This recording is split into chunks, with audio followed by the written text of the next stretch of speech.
আসসালামু আলাইকুম সুপ্রিয় দর্শক, সেদ্ধ ডিম দিয়ে একদম ইউনিক একটা পাকোড়ার রেসিপি শেয়ার করব আজ। এই পাকোড়াগুলো দেখতেও যেমন সুন্দর হবে, খেতেও হবে ভীষণ মজার। এই পাকোড়াগুলো বানানো খুবই সহজ, হাতের কাছেই থাকা অল্প কিছু উপকরণে এগুলো বানিয়ে নেওয়া যায়। আর এগুলো খেতে কতটা মজার হয় আপনারা একবার বাসায় ট্রাই না করলে বুঝতেই পারবেন না।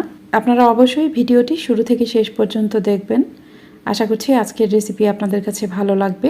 আমার আজকের এই সহজ পাকোড়ার রেসিপিটি আপনাদের কাছে ভালো লাগলে প্লিজ আমার ইউটিউব চ্যানেলটিকে সাবস্ক্রাইব করে পাশে থাকা অল লেখা বাটনটাতে ক্লিক করে দেবেন। আর ভিডিওটি যারা ফেসবুক থেকে দেখছেন তারা আমার ফেসবুক পেজটিকে লাইক ও ফলো দিয়ে রাখবেন। এর জন্য প্রথমেই আমি একটা মিক্সিং বলে নিয়ে নিব 1 কাপ পরিমাণ পেঁয়াজ কুচি। এই পেঁয়াজগুলোকে আমি একটু মোটা করে কেটে নিয়েছি। এরপর এখানে কয়েকটি কাঁচামরিচ কুচি দিয়ে দিব। এরপর দিয়ে দিব কিছু ধনেপাতা কুচি। এরপর এখানে একটা বড় সাইজের গাজর আমি এরকম লম্বা কুচি করে কেটে নিয়েছি। এরপর এখানে একটা বড় সাইজের আলু এরকম লম্বা কুচি করে কেটে নিয়েছি। সব কিছুই ভালোভাবে একটু মিশিয়ে নেওয়ার পর আমি এখানে স্বাদ অনুযায়ী লবণ অ্যাড করব। লবণ দেওয়ার পর সব কিছুই আমি হাত দিয়ে ভালোভাবে মেখে নিব। এভাবে হাত দিয়ে মেখে নেওয়ার ফলে এখান থেকে কিছুটা পানি বের হবে।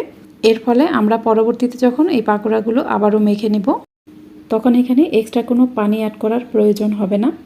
এগুলো আমি হাত দিয়ে একদম কচলে ভালোভাবে মেখে নেব। এবার আমি এখানে কিছু মশলা অ্যাড করব। প্রথমে এখানে দিয়ে দিব 1.5 চা চামচ পরিমাণ চিলি ফ্লেক্স। আমি এখানে কয়েকটি শুকনা মরিচ ব্লেন্ডারে গুঁড়া করে নিয়েছিলাম। এরপর দিয়ে দিব 1/2 চা চামচ পরিমাণ ধনিয়ার গুঁড়া। দিয়ে দিব 1/2 চা চামচের থেকে একটু কম পরিমাণ গরম মশলার গুঁড়া। দিয়ে দিব 1/2 চা চামচ পরিমাণ জিরার গুঁড়া। এবার আমি এখানে 1/2 চা চামচ পরিমাণ মরিচের গুঁড়া দিয়ে দিব। এরপর দিয়ে দিব 1 টেবিল চামচ পরিমাণ টমেটো সস। এরপর দিয়ে দিব প্রায় 1 কাপ পরিমাণ বেসন। দিয়ে দিব 1 কাপ পরিমাণ চালের গুঁড়া। চালের গুঁড়া দেওয়ার ফলে পাকোড়াগুলো অনেক মুচমুচে হবে। এরপর আমি এখানে কিছুটা সয়াবিন তেল দিয়ে দিব। আমি এখানে প্রায় 1 টেবিল চামচের মতো সয়াবিন তেল দিয়ে দিব। এবার সব কিছুই খুব ভালোভাবে হাত দিয়ে মেখে নেব। আমি প্রথমেই পেঁয়াজ কুচি ও সবজিগুলোকে হাত দিয়ে ভালোভাবে মেখে নিয়েছিলাম। মেখে নেওয়ার ফলে এখান থেকে কিছুটা পানি বের হয়েছে, যার কারণে এখানে এক্সট্রা কোনো পানি দেওয়ার কোনো প্রয়োজন হবে না। সব কিছুই ভালোভাবে মেখে নেওয়ার পর আমি এখানে এমন একটা উপাদান অ্যাড করব যার ফলে এই পাকোড়ার টেস্ট কয়েক গুণ বেড়ে যাবে। এখানে আমি সেদ্ধ করে নেওয়া 3টা ডিম নিয়েছি। এই ডিমগুলোকেই গ্রেট করে আমি এই পাকোড়ার মাঝে দিয়ে দিব। এই পর্যায়ে এভাবে ডিম অ্যাড করার ফলে এই পাকোড়াগুলো খেতে অনেক বেশি ভালো লাগবে। আমি প্রত্যেকটা ডিম এভাবে গ্রেট করে দিয়ে দিব। ডিমগুলো গ্রেট করা হয়ে গেলে আমি এই মিশ্রণটাকে খুবই আলতো হাতে মেখে নেব। এই মিশ্রণটাকে খুব বেশি জোরে জোরে মাখতে যাবেন না, খুবই আলতো হাতে মেখে নেবেন। খেয়াল রাখবেন এখানে যেন গ্রেট করা ডিমগুলো এরকম আস্তই থাকে। মেখে নেওয়ার পর আমি হাতে কিছুটা তেল লাগিয়ে নিব। এরপর এখান থেকে কিছুটা পাকোড়ার মিশ্রণ নিয়ে আমি এটা নিজের পছন্দ মতো শেপ দিব। আপনারা যে কোনো শেপে এই পাকোড়াটা বানিয়ে ফেলতে পারেন।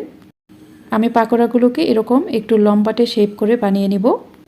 কয়েকটা পাকোড়া বানিয়ে নেওয়ার পর আমি এগুলো গরম তেলের মাঝে দিয়ে দিব।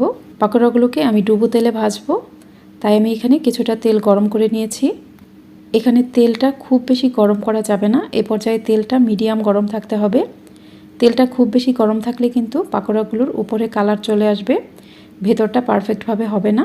তাই তেলটা মিডিয়াম গরম থাকা অবস্থায় পাকোড়াগুলো ভেজে নিতে হবে। এই পাকোড়াগুলোকে আমি একটু সময় নিয়ে ভালোভাবে ভেজে নেব। এগুলো একটু সময় নিয়ে ভাজতে হবে। খেয়াল রাখতে হবে পাকোড়ার ভেতরটা যেন পারফেক্টভাবে হয়। এই পাকোড়াগুলোকে আমি উল্টে পাল্টে সোনালি কালার করে ভেজে নেব। আমার এই পাকোড়াগুলো ভাজা হয়ে গেছে। এখন আমি এগুলো উঠিয়ে নেব। এর গায়ের তেলটা ভালোভাবে ছড়িয়ে নিতে হবে। এভাবেই আমি সবগুলো পাকোড়া ভেজে নেব। আমি কিছু পাকোড়া ভেজে নিয়েছি। দেখুন এগুলো দেখতে কিন্তু অনেক বেশি সুন্দর হয়েছে। এই পাকোড়াগুলো খেতেও কিন্তু খুবই মজার হয়। আপনারা অবশ্যই আমার পুরো রেসিপি ফলো করে বাসায় একবার ট্রাই করবেন।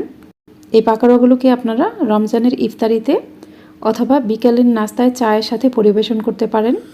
দর্শক, আপনাদের কাছে আমার আজকের এই রেসিপিটি কেমন লাগলো আমাকে অবশ্যই কমেন্ট করে জানাবেন।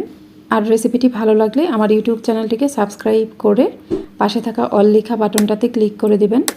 আর যারা এই ভিডিওটি ফেসবুক থেকে দেখছেন তারা আমার ফেসবুক পেজটিকে লাইক ও ফলো দিয়ে রাখবেন। আজ এ পর্যন্তই। সবাই অনেক বেশি ভালো থাকবেন। আল্লাহ হাফিজ।